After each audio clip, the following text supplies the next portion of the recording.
বাংলাদেশ থেকে অর্থ পাচার করে পৃথিবীর বিভিন্ন দেশে গড়া প্রায় 40,000 কোটি টাকার সম্পদের সন্ধান পেয়েছে জাতীয় রাজস্ব বোর্ডের কেন্দ্রীয় গোয়েন্দা সেল সিআইসি।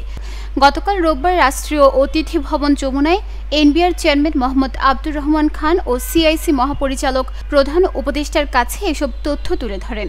প্রধান উপদেষ্টা প্রেস উইং এক বিবৃতিতে এই তথ্য জানিয়েছে।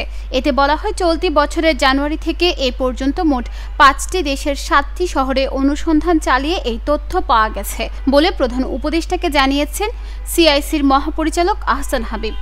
এছাড়াও 9টি দেশে 352টি পাসপোর্টের সন্ধান পাওয়া গেছে, যেগুলো টাকার বিনিময়ে কয়েকজন বাংলাদেশি অর্জন করেছে বলে জানানো হয়েছে। দেশগুলো হলো Antigua and Barbuda, Austria, Dominica, Grenada, Saint Kitts and Nevis, North Macedonia, Malta, Saint Lucia এবং তুরস্ক।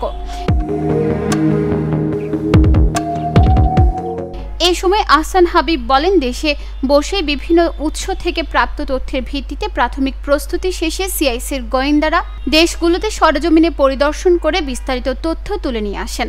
আরও অনুসন্ধান চলমান আছে উল্লেখ করে তিনি জানান, এখন পর্যন্ত বাংলাদেশ থেকে ব্যক্তি ও প্রতিষ্ঠানের নামে অর্থ পাচার করে গড়ে তোলা 346টি সম্পদের সন্ধান মিলেছে। এসব সম্পত্তি বাজেয়াপ্ত করে বাংলাদেশের অনুকূলে নিয়ে আসা এবং অর্থ পাচারের সঙ্গে জড়িত ব্যক্তিদের সাজা নিশ্চিত করতে সিআইসি কাজ করছে বলেও জানিয়েছেন তিনি। 6টিরও বেশি আন্তর্জাতিক সংস্থা এই প্রক্রিয়ায় বাংলাদেশকে সহযোগিতা করছে।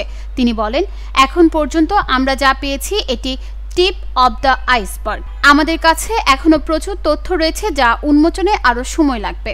এই অর্থ পাচারের সঙ্গে জড়িত ব্যক্তিরা শেখ হাসিনার আমলে কেন্দ্রীয় ব্যাংকের ডাটাবেজ নিয়ন্ত্রণ প্রক্রিয়ায় নিজেদের লোক বসিয়ে বহু তথ্য গায়েব করে দিয়েছে বলে জানান সিআইসির মহাপরিচালক।